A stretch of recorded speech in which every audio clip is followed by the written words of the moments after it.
Hello student, आज हम पढ़ने वाले हैं बॉन्ड लेंथ। बेटा बॉन्ड लेंथ जो होती है वो 5 फैक्टर पे डिपेंड करती है। अब वो फैक्टर कौन से हैं एक एक करके हम समझते हैं। तो बेटा फर्स्ट फैक्टर है बॉन्ड लेंथ का कि बॉन्ड लेंथ जो होती है वो इनवर्सली प्रोपोर्शनल होती है। बॉन्ड लेंथ इनवर्सली प्रोपोर्शनल होती है percent of S character. Okay, कैसे बेटा? जब कार्बन 4 सिंगल बॉन्ड की फॉर्मेशन करता है तो वहां पर क्या होता है, 4 सिग्मा बॉन्ड बनते हैं और sp3 हाइब्रिडाइजेशन होता है। बट जब कार्बन 1 डबल बॉन्ड की फॉर्मेशन करता है तो वहां पर बेटा क्या होता है, 3 sigma bond and 1 pi bond होता है, तो sp2 हाइब्रिडाइजेशन होता है।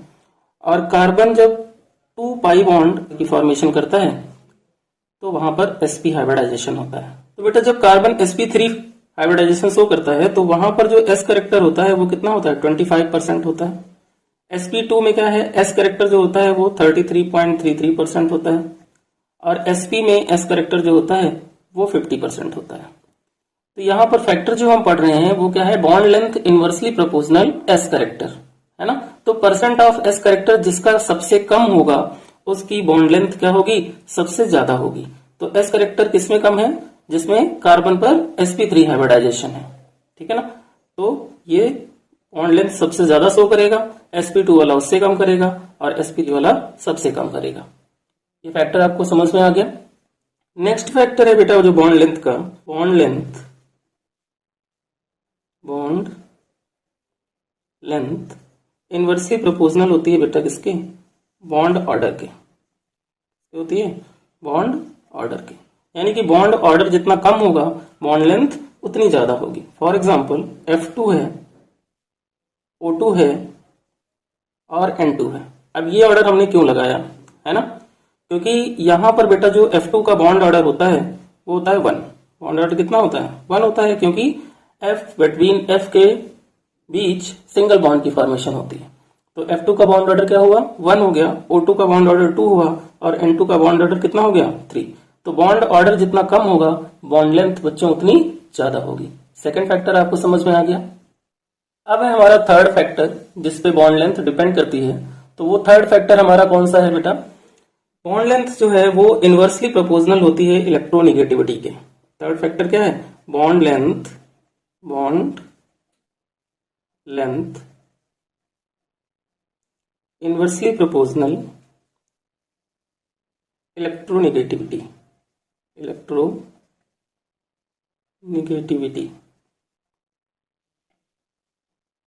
कैसे?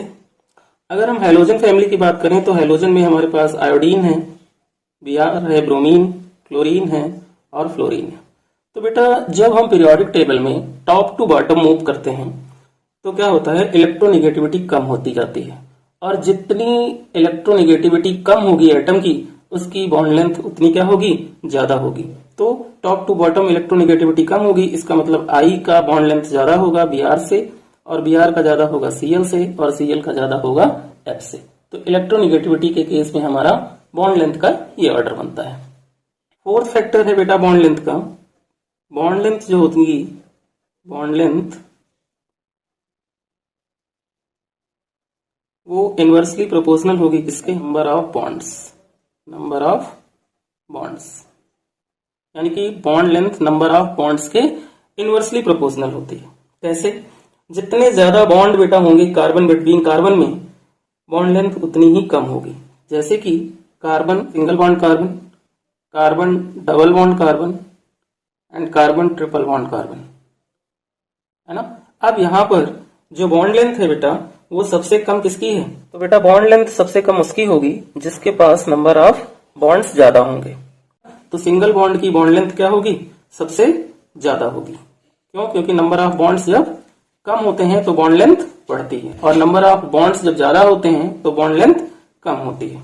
तो यहाँ पर बेटा क्या है, बॉन्ड लेंथ किसकी ज्यादा होगी, जिसके पास कम बॉन्ड होंगे, है ना। यानी कार्बन बिटवीन कार्बन जो सिंगल बॉन्ड है उसकी बॉन्ड लेंथ सबसे ज्यादा होगी, डबल वाले की उससे कम होगी और ट्रिपल वाले की उससे कम होगी। ऐसा इसलिए होता है क्योंकि यहाँ पर इलेक्ट्रॉनिक अट्रैक्शन जो होता है वो सबसे ज्यादा ट्रिपल बॉन्ड में होता है।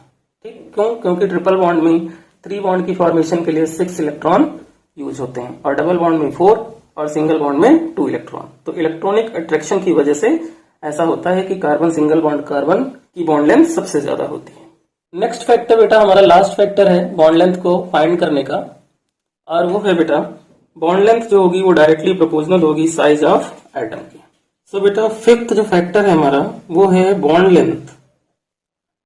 Bond length directly proportional to size of atom.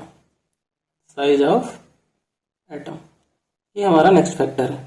Size of atom that means forming covalent bond, जहां पर कोवैलेंट बॉन्ड की फॉर्मेशन हो रही हो। Forming covalent bond